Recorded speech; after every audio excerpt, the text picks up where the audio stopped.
All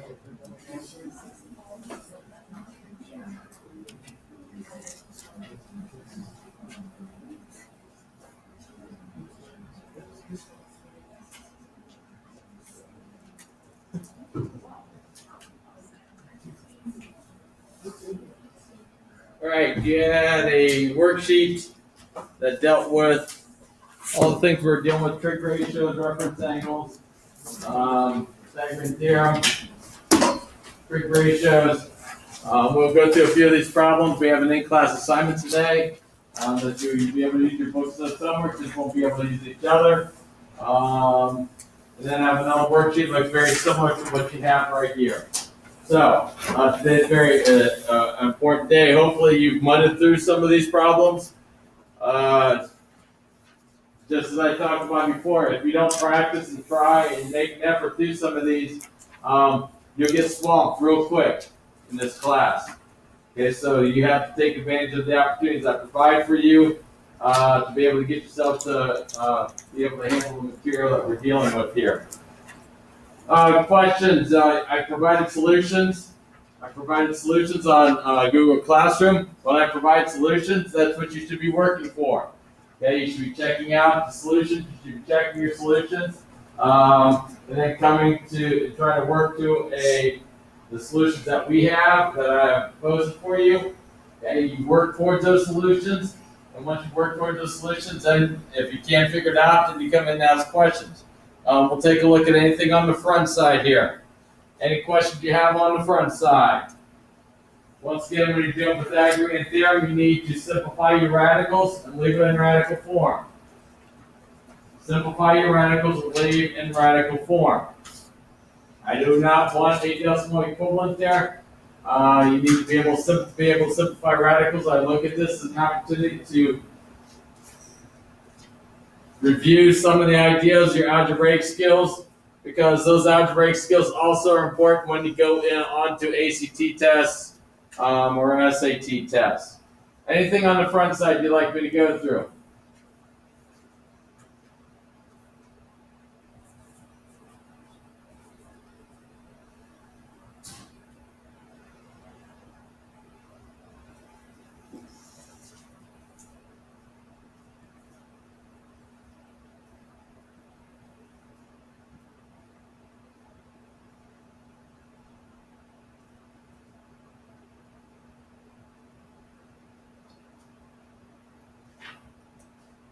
Okay, you not having any questions means that, to me, what I assume from that is that you understand what you're dealing with and what you're working on.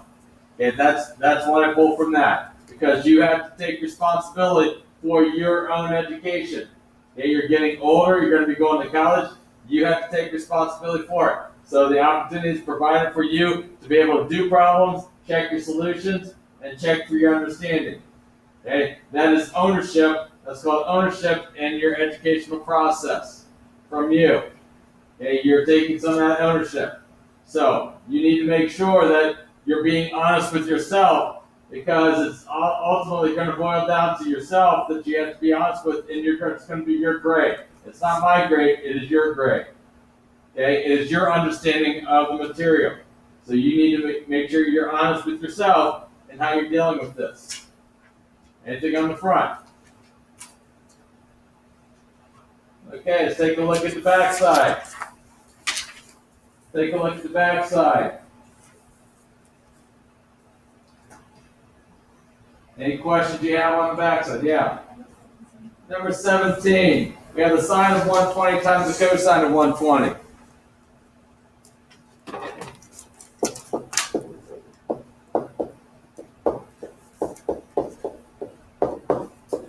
So the angle we're dealing with here is 120 degrees.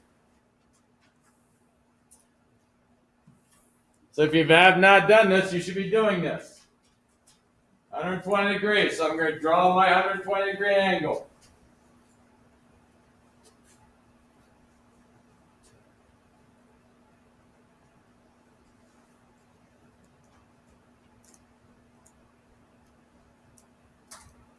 The 120 degree angle is going to put us into which quadrant, Sarah?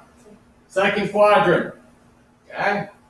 Once again, as we go through these problems, you need to go through the problems also. If you haven't done it, it's your opportunity. Your 120-degree angle. Complete your triangle. Complete your triangle, so draw a vertical line down to the x-axis.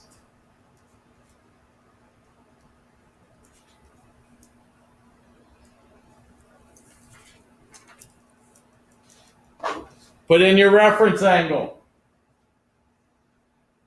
If you have not done it, put in your reference angle.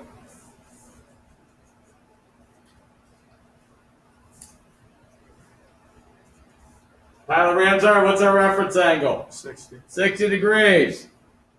So if this is 60 degrees, we have a right angle, we have a 30-60 right triangle. And we have a 30-60 right triangle. So, go find the three values to put into a 30-60 right triangle. What are the three values? If you don't have them by memory yet, look in your notes. Hopefully you've organized yourself in your notes enough that you can just flip to that next page or the previous page because it should be in our notes. Okay, in a 30-60 right triangle, we have three values.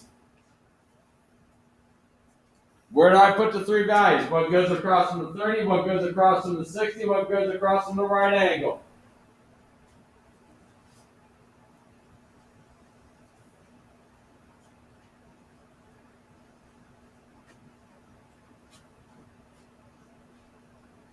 Max, what values do we put in here? Square root of 3 goes across from 60. Across from 30 is 1. And then the hypotenuse is 2. All right, that's correct. So we throw in our three values. Now we check for any negatives. Do any sides of our triangles go to the left or go downwards? Any of those go to the left or downwards, we throw in a negative. Jordan, do we have any negatives here? Which one? -1. The hypotenuse will always be positive. The hypotenuse will always be positive. So now we take a look. We have the sine of 120 times the cosine of 120. So the sine of 120, once again,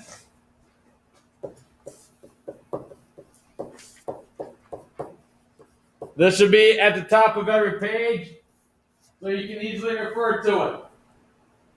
Get into the routine. So what is the sine of 120? Write the ratio down. What is the cosine of 120? Write the ratio down.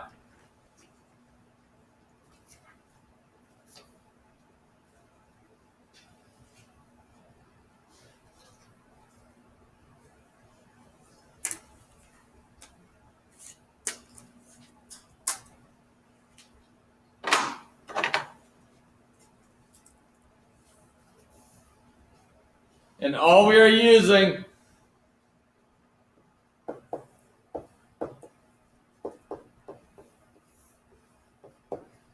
the sine of 120 times the cosine of 120 is equal to sine of a theta reference times the cosine of theta reference. And our reference angle is 60 degrees. Cole, what's the sine of 60 degrees or 120? Square root of 3 over 2. And the cosine? -1 over 2. Okay. Opposite over hypotenuse, adjacent over hypotenuse. Now we're multiplying fractions together. So we multiply the tops, we multiply the top bottoms. So we have -1 times square root of 3. So we have negative square root of 3. 2 times 2, which is the value of 4.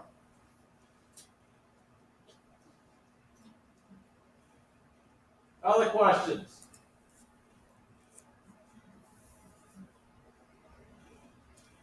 Hypotenuse is always positive. Hypotenuse is always a distance between 2 points.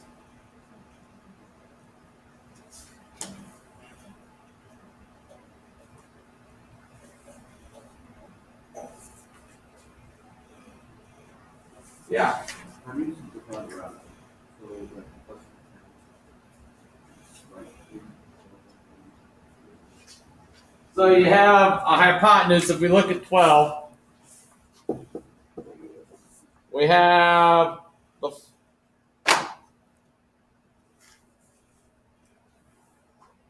the terminal side goes through the ordered pair at 3, -6.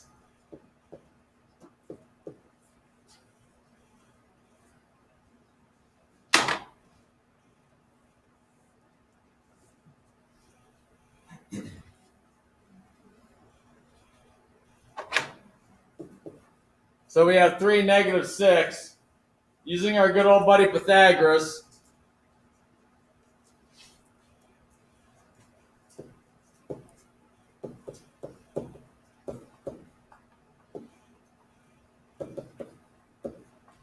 we have 3 squared plus a -6 squared. And the negative really doesn't matter much. You can throw it in there. But if I multiply -6 times -6, that's going to always give us a positive. So we have 9 plus 36 is equal to h squared.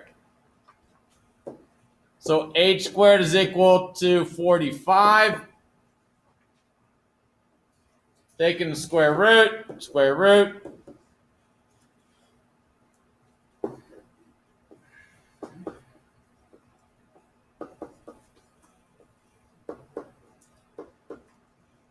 Well, we're going to utilize a property that you learned in Algebra 1 and Algebra 2 with radicals. If I have the square root of a times b, that is the square root of a times the square root of b. Well, you want to rewrite 45 in this form right here. Two numbers being multiplied together. But one of those two numbers you want to be a perfect square.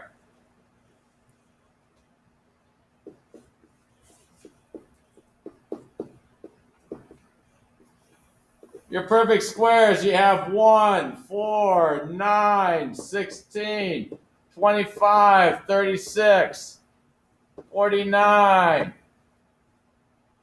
64, 81, 100, and so on. Those are your list of perfect squares.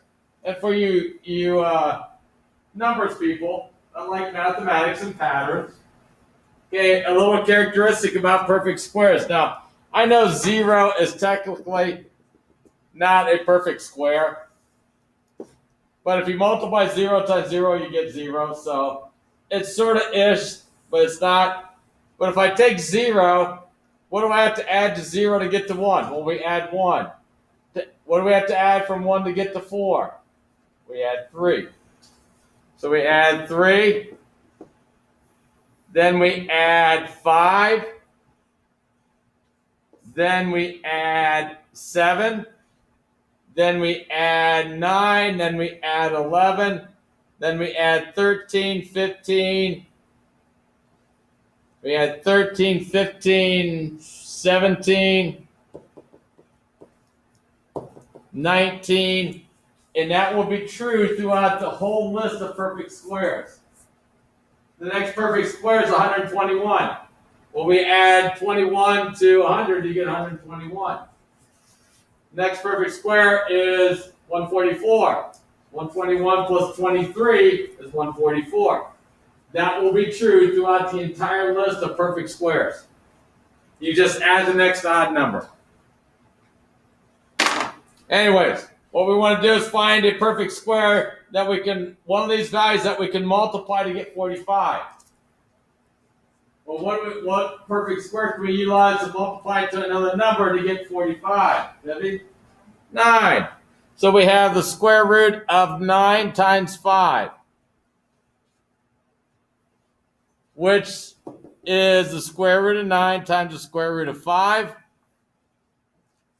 which will give us 3 square root of 5.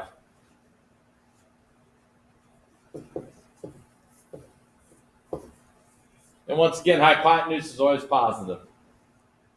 Once again, we are utilizing things that you learned back in algebra, or should have learned back in algebra. How to simplify radicals. Yeah. So, like, the answer I got from that was like 15 square root of 5 over 30. But I have to simplify that to get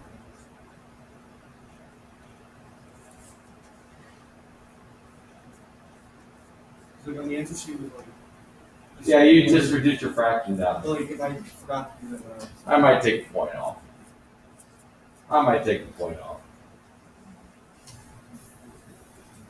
If you did it throughout, like for 6 of these, if you just didn't do it throughout the entire problem, I'd probably take a point off and circle it and say -1.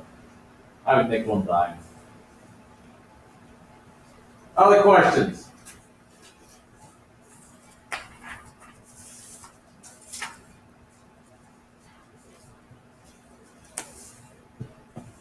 Yeah. Number 18. Number 18, secant of 240 times the cosine of 240.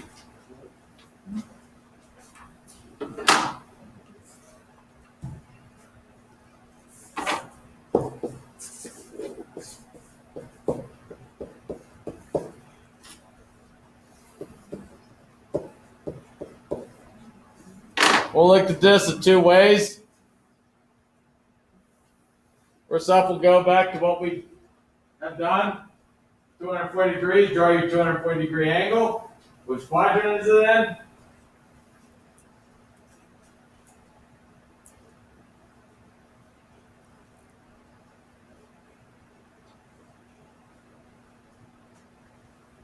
Should be in quadrant number 3.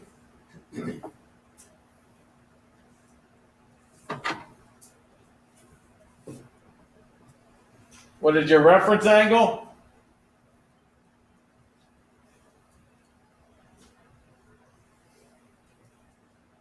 Justin, what's your reference angle? 60. Okay, we have a 30-60 right triangle again. So you're throwing your values.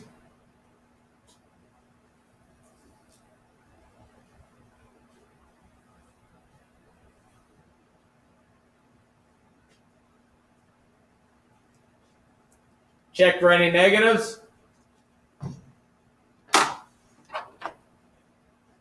Once again, we should have 1 across from the 30, 2 in the hypotenuse, across from the 60, square root of 3. Check for any negatives.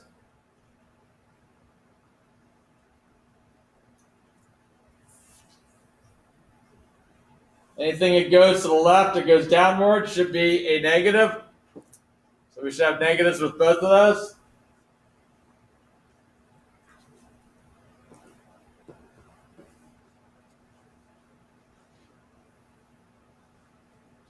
If I take a look at the second one, cosine of 240. What's the cosine of 240 going to be, Jenna? I'm sorry, what?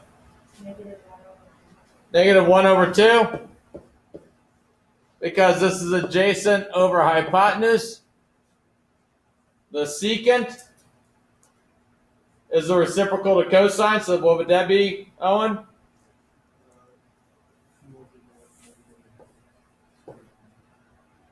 Two over negative what?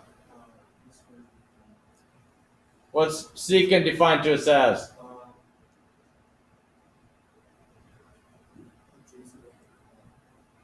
That'd be cosine is adjacent over hypotenuse. Secant would be what? Hypotenuse over adjacent. What's adjacent? -1. That's our adjacent leg. So if I multiply, we're left with -2 over -2, which comes down to 1. The other method of madness you can think about is secant and cosines. We call these what types of functions? What do we call them, Jack? Reciprocals. If I multiply something by a reciprocal, what should we get? Remember? You multiply by a reciprocal, what should you get? Anybody? 1. 2/3 times 3/2. You get 1. 5/4 times 4/5. You get 1. So if you multiply by a reciprocal, you should get the value of 1. Because I have hypotenuse and hypotenuse, those would cancel. Adjacent and adjacent, they would cancel. So we have 1/1, which is 1.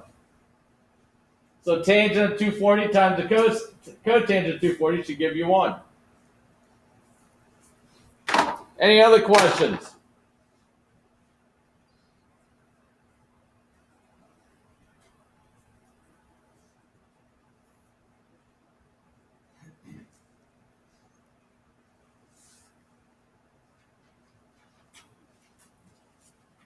All right, in-class assignments. You can use your book, you can use your notes, you can use your homework, you just can't use each other. Use your books, your notes, the homework. When you're done, you can turn this in. This is how I grade homework right here. There's another worksheet up here then when you're done. Very similar to this.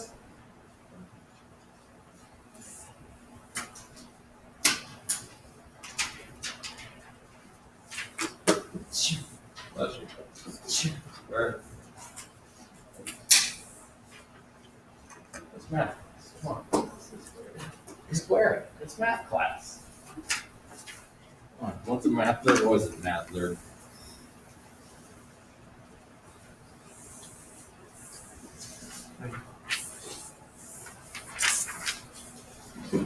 Okay, when you're done, you can just come up, sit on the table. There's another worksheet up here. It looks very similar to what we just did.